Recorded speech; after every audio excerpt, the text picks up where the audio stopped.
Trapped in Terror, The Last Inn. The sun dipped low as Lisa and Mark drove along the winding back roads. They were excited for a peaceful weekend, far from the chaos of city life. When they pulled into the gravel driveway of The Last Inn, the enthusiasm waned. The motel looked ancient, its wooden facade warped and darkened by time. A cracked neon sign buzzed weakly, flashing the word vacancy. "Are you sure this is the place?" Lisa asked, eyeing the building warily. Mark nodded. "It's remote and quaint, exactly what we wanted. Besides, it's just for a couple of nights." Inside, the dimly lit lobby reeked of mildew. A bell sat on the counter, and Mark tapped it hesitantly.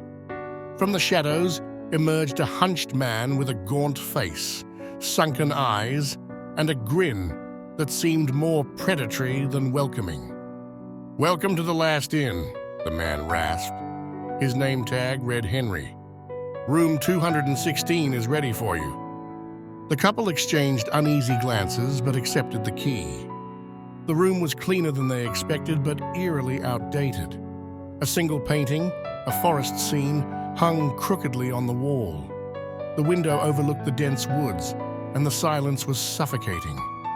That night, as they settled in, a piercing scream shattered the stillness.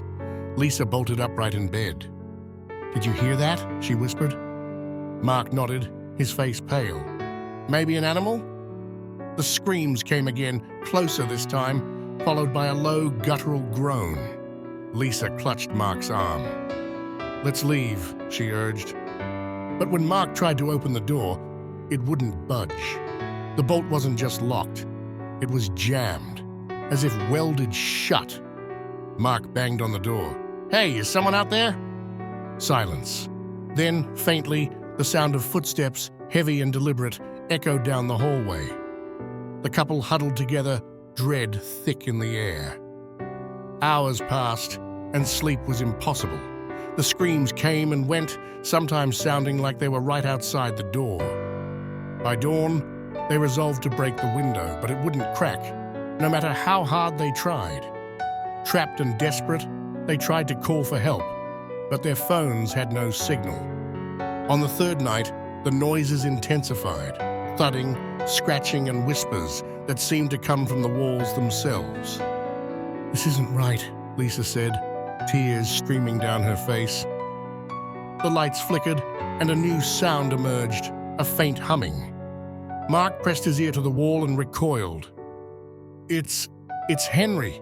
He's humming a lullaby," he said, his voice trembling.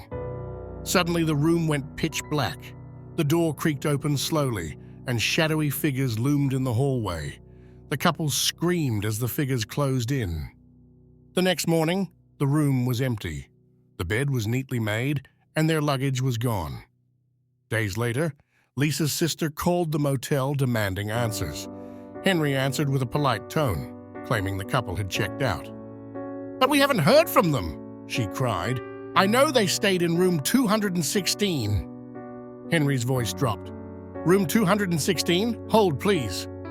After a moment, a new voice came on the line, low, raspy, and chilling. "I'm at the inn," it groaned. Then the line went dead. "When you stay at the inn, you'll never be seen again. Like and subscribe for more."